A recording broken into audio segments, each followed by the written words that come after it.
그러므로 너희가 그리스도 예수를 주로 받았으니 그 안에서 행하되 그 안에 뿌리를 박으며 세움을 받아 교훈을 받은 대로 믿음에 굳게 서서 감사함을 넘치게 하라.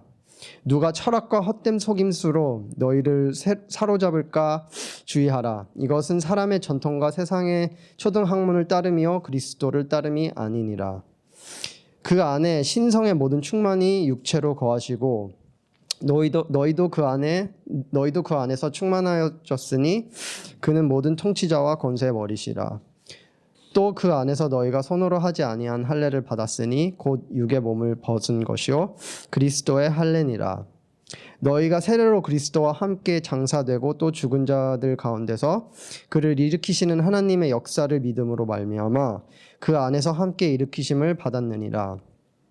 또 범죄와 육체의 무할례로 죽었던 너희를 하나님이 그와 함께 살리시고 우리의 모든 죄를 사하시고 우리를 거스르고 불리하게 하는 법조문으로 쓴 증서를 지우시고 제하여 버리사 십자가에 못 박으시고 통치자들과 권세들을 무력화하여 드러내어 구경거리로 삼으시고 십자가로 그들을 이기셨느니라. 아멘. 그럼 오늘 본문 말씀의 핵심은 무엇일까요? 6절을 보시면 핵심을 알려주는 것 같은데요. 6절을 다 같이 한번 볼까요?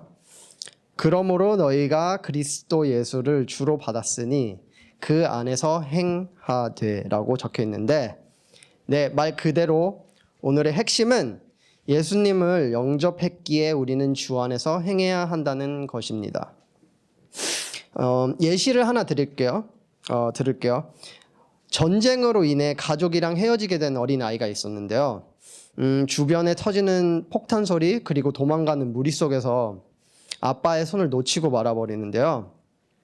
가족을 잃은 아이는 노예로 팔려가고 전쟁이 끝난 후에도 노예 생활을 하면서 자존감은 낮아지고 인간답지 못한 삶을 살아가고 있었습니다.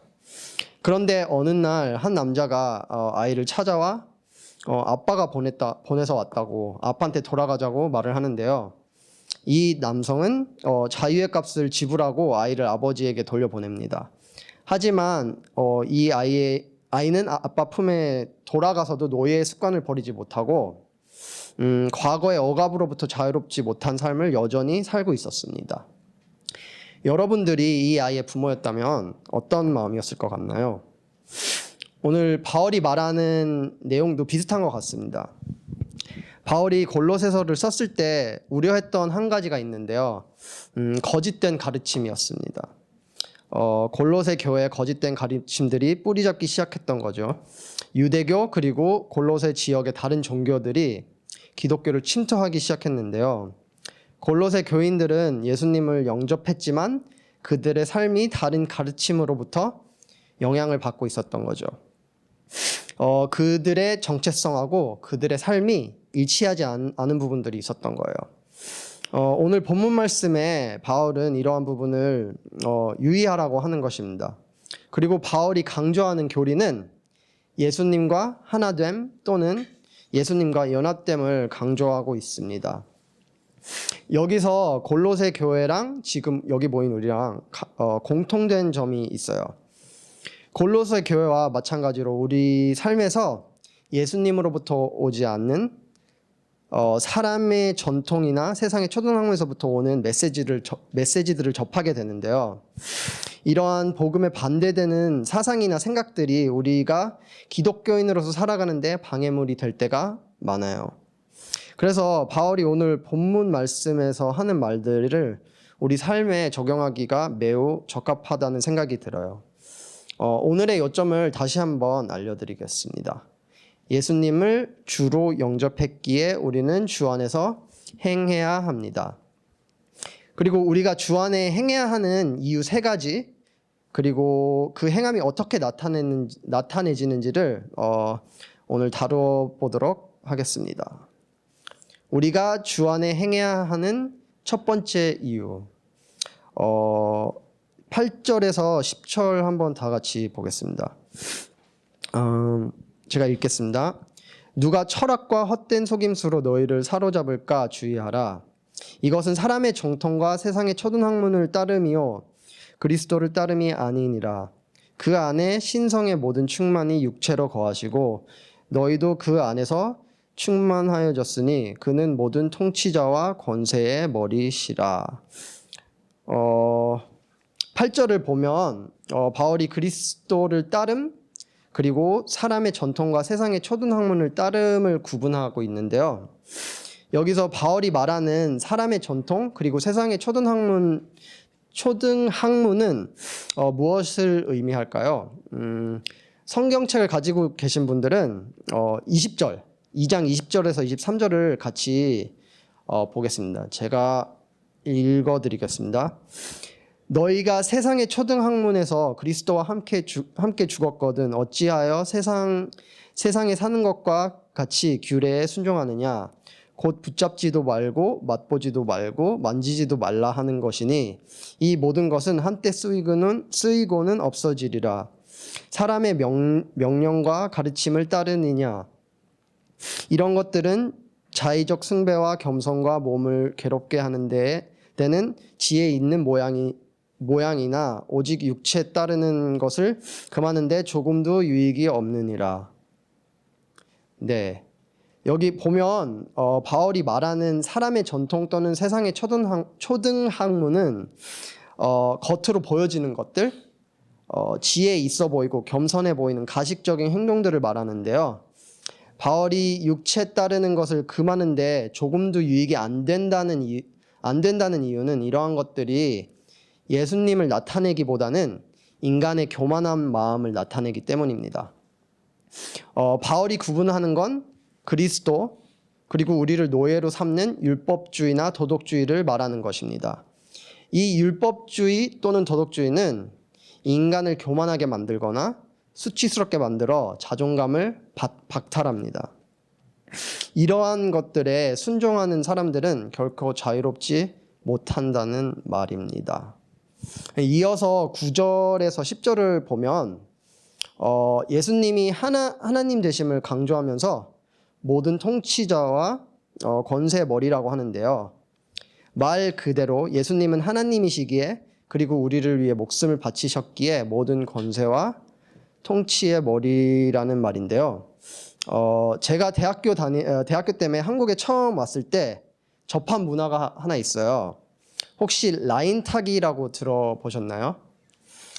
네, 학교에서 선배들이 너 누구 라인 탈 거야? 설마 그 교수님 라인 탈 거야? 라인 잘 타야 너의 미래가 달려있는 문제야 라는 대화들을 많이 듣곤 했었는데요. 지금 생각해 보니까 선배들한테는 커리어에 영향을 크게 끼치는 중요한 선택 또는 대화였던 것 같아요. 어느 교수님의 라인을 탄다는 건 그 교수님 아래서 공부하고 그 교수님의 철학을 배우면서 네트워킹도 하고, 근데 이 모든 것은 교수님이 전공 분야의 실력자이자 영향력이 있어야지만 학생들이 그 교수님의 라인을 타려고 하는 것입니다. 바울이 말하기를 예수님은 모든 통치자와 권세의 머리라고 하는데요. 모든 권세를 가지신 예수님 안에 우리가 거할 때 예수님의 권세를 통해 우리는 담대함을 얻게 된다는 말입니다. 여기서 담대함은 히어로 영화에서 볼 수 있는 그런 담대함 또는 용기가 아니라 두렵고 떨고 있음에도 불구하고 우리가 예수님 안에 거하고 있다는 사실, 그리고 예수님이 우리를 위해 싸우고 계시고 예수님을 향한 우리의 신뢰가 커질 때 우리로 인해 나오는 담대함이 아닌 예수님으로부터 오는 담대함을 말하는 것입니다. 바울은 저희한테 두 가지를 보여주고 있습니다. 우리를 노예 삼는 사람의 전통과 초등학문들, 그리고 우리가 예수님 안에 거했을 때 발견할 수 있는 담대함. 전자는 우리가 구원자가 필요하다는 사실을 부인합니다. 우리 스스로 구원을 얻을 수 있어서 구원자가 필요 없다고 믿거나 우리를 구원해 줄 수 있는 존재가 없어 수치심 속에서 희망 없는 삶을 살아가게 됩니다. 후자는 우리가 구원자가 필요하다는 사실을 깨닫게 하고 우리의 박탈난 자존감 그 수치심으로부터 예수님이 우리를 회복시키십니다. 겸손으로 회복된 우리의 정체성은 예수님 안에서 담대함을 발견할 수 있는 것입니다. 이어서 바울이 보여주는 이 두 가지 중 어느 걸 여러분들은 택하실 건가요? 우리를 자유롭게 하는 예수님의 라인을 탈 것인가요? 아니면 우리의 자유를 박탈하는 사람의 정통과 초등학문의 라인을 탈 것인가요? 우리가 담대하게 살아갈 수 있는 이유는 예수님이 모든 통치자와 권세의 머리시기 때문입니다. 우리는 그러한 예수님을 믿고 있습니다. 이어서 우리가 주 안에 행해야 하는 두 번째 이유를 한번 살펴볼 건데요. 두 번째 이유는 세례로 주와 연합됐기에 우리는 주를 드러내는 삶을 살아야 합니다. 11절 다시 한번 반복해 드리겠습니다. 세례로 주와 연합됐기에 우리는 주를 드러내는 삶을 살아야 합니다. 11절에서 12절 같이 한번 보겠습니다. 또 그 안에서 너희가 손으로 하지 아니한 할례를 받았으니 곧 육의 몸을 받은 것이요 그리스도의 할례니라. 너희가 세례로 그리스도와 함께 장사되고 또 죽은 자들 가운데서 그를 일으키시는 하나님의 역사를 믿음으로 말미암아 그 안에서 함께 일으키심을 받았느니라. 여기서 바울이 강조하고자 하는 교리는 예수님과 연합됨 이라고 볼 수 있는데요. 우리가 세례로 그리스도와 함께 하고 있다는 것입니다. 11절을 보면 너희가 손으로 하지 아니한 할례 곧 그리스도의 할례니라 라고 하는데요. 여기서 바울이 하는 말을 이해를 하려면 바울이 쓴 로마서 2장 29절을 한번 읽어보겠습니다. 혹시 성경책 있으신 분은 로마서 2장 29절로 구절을 펴주시면 감사하겠습니다. 네, 제가 읽겠습니다. 오직 이면적인 유대인이 유대인이며 할례는 마음에 할지니 영에 있고 율법 조문에 있지 아니한 것이라. 그 칭찬이 사람에게서가 아니요 다만 하나님에게서니라 라고 하는데요. 본문으로 다시 돌아오면 할례란 인간의 율법적인 전통에 관한 이야기가 아니고 예수님이 우리의 마음을 변화시키는 영적인 현실을 이야기하는 겁니다. 이 영적인 현실은 우리가 하나님의 역사, 즉 예수님이 우리의 죄를 위해 죽으셨고 하나님이 예수님을 일으키셨다는 사실을 믿을 때 우리는 그리스도 안에 할례를 또는 세례를 받아 그리스도와 연합됐다는 말입니다. 여기서 믿는다는 것은 단순히 역사적인 사실을 믿는 게 아니고 예수님과의 인격적인 관계와 예수님을 구원자로서 신뢰하는 것을 포함하는 것입니다. 그러면 우리가 예수님과 연합됐다는 것은 우리 삶에 어떻게 나타내져야 하는 건가요? 다행히도 3장 12절, 골로새서 3장 12절에서 17절을 보면 바울이 답변을 주는데요. 다 보기에는 너무 길어서 몇 가지 포인트만 짚을게요. 13절에 주께서 너희를 용서하신 것 같이 너희도 그리하고, 그리고 14절 이 모든 것 위에 사랑을 더하라. 그리고 17절 또 무엇을 하든지 말에나 일에나 다 주 예수 이름으로 하고. 바울이 말하는 예수님과 연합됐다는 것은 우리가 예수님 임재 안에서 살기 때문에 예수님의 사랑을 본받아 살아가야 한다라고 요약할 수 있는데요. 우리가 하는 모든 일이 예수님을 나타내고 드러내야 한다는 의미인 거죠. 즉 우리가 예수님을 나타내고 드러내려면 예수님을 본받아 거룩한 삶, 긍휼, 자비, 겸손, 온유, 그리고 오래 참음을 우리 삶에서 연습해야 된다는 것입니다. 그리고 우리는 이 열매들을 그리스도 안에 맺을 수 있다는 사실을 믿는 겁니다. 더 나아가 예수님을 본받는 것은 우리가 고난을 겪을 때 더욱 드러나는데요. 고난을 통해 우리가 예수님을 더욱 닮아간다는 말인 거죠. 이렇게 생각 한번 해보세요. 우리의 마음이 편하고 근심 걱정 없을 때는 남들에게 선함을 보여주기 매우 쉬운데요. 반면으로 우리가 간신히 감당할 수 있는 고난의 길을 걷고 그런 길을 걷고 있을 때 우리 삶이 너무 벅차고 힘들 때는 남들에게 선함을 보여주기가 상당히 어렵습니다.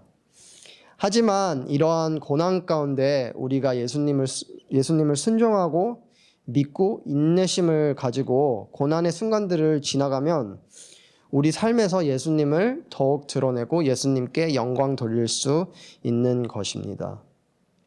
그리고 우리가 예수 그리스도로 인해서 고난 가운데 예수님을 본받아 해야 하는 이유는 예수님께서 우리를 위해 더한 고통을 받으셨기 때문입니다.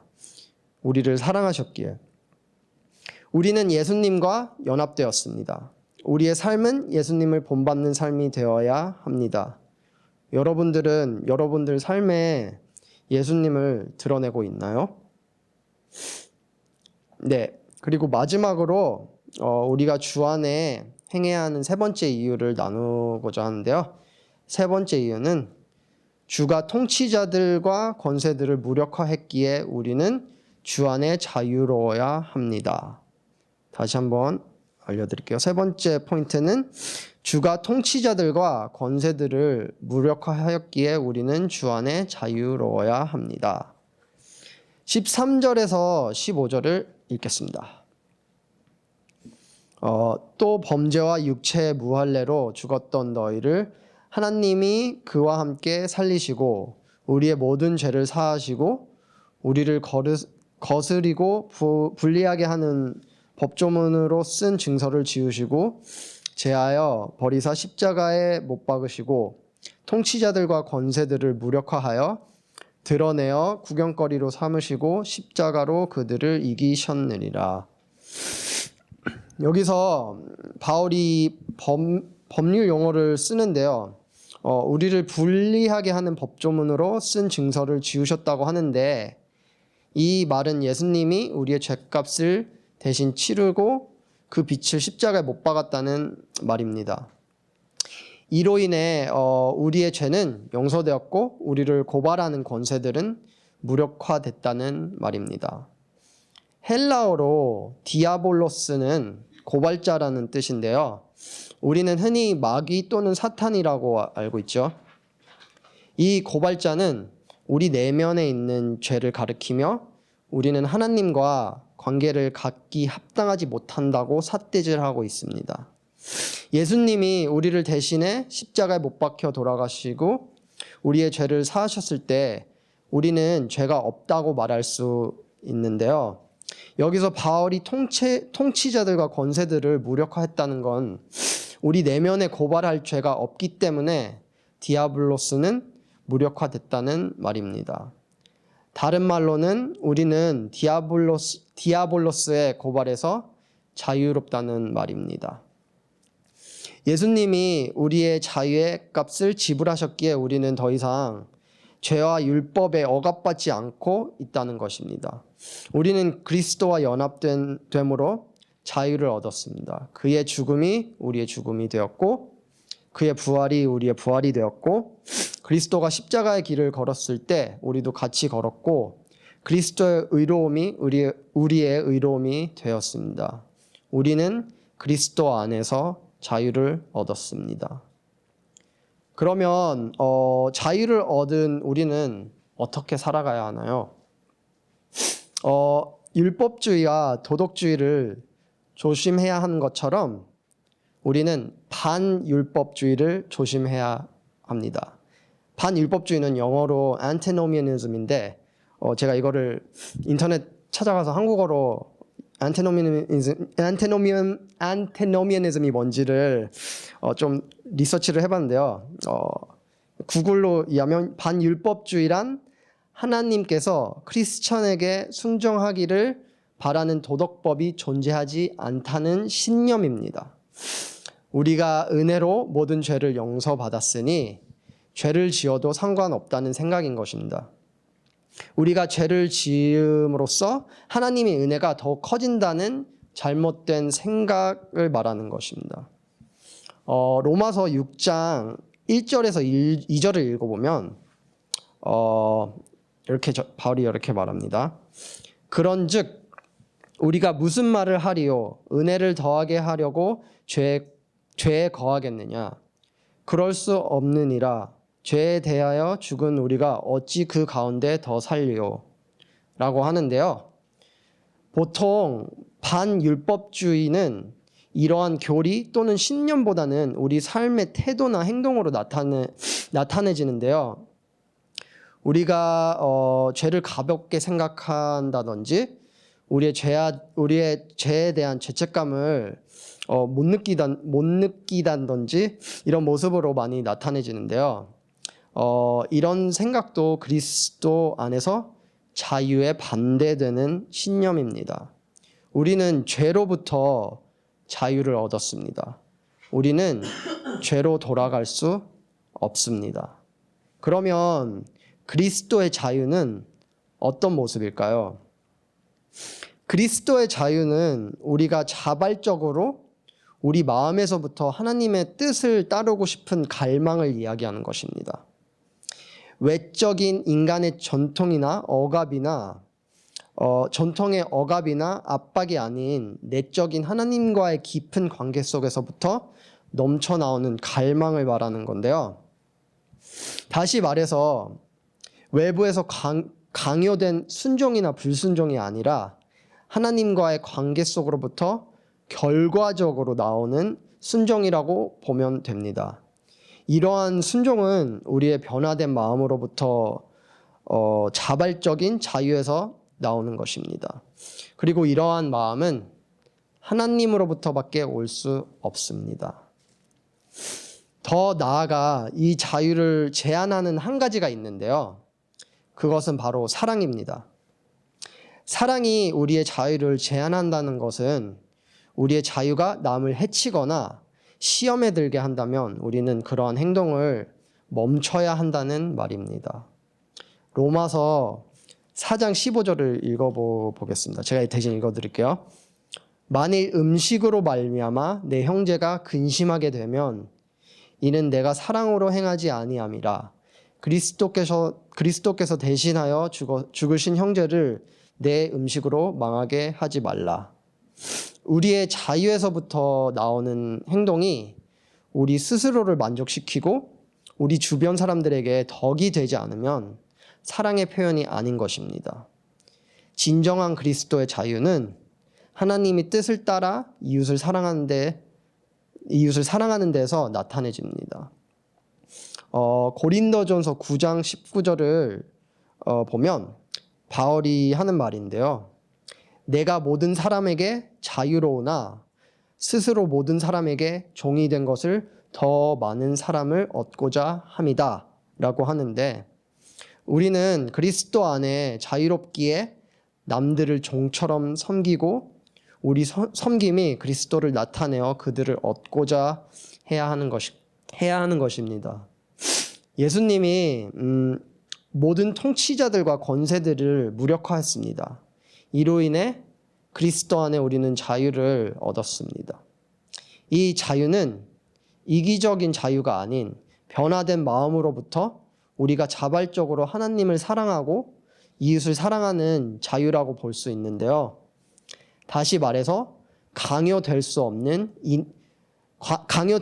없고 인위적으로 만들어낼 수 없는 것입니다.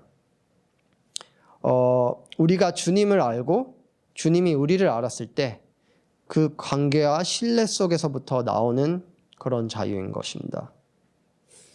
진정한 자유는 그리스도 안에 있습니다. 그렇기 때문에 우리는 우리 스스로에게 매일 복음을 선포하고 그 그리스도의 역사를 되새겨 우리의 자유를 되찾아야 합니다. 네, 지금까지 바울이 말하는 세 가지를 봤는데요. 첫 번째, 주는 모든 통치자와 권세의 머리시기에 우리는 주 안에 담대해야 합니다. 두 번째, 세례로 주와 연합됐기에 우리는 주를 드러내는 삶을 살아야 합니다.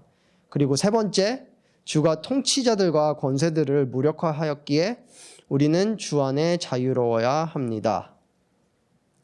이 모든 게 우리가 예수님을 주로 영접했으니 우리가 어떻게 주 안에 살아가야 하는지 알려주고 있는데요. 여러분들은 담대하게 주님을 드러내는 자유로운 삶을 살고 있나요?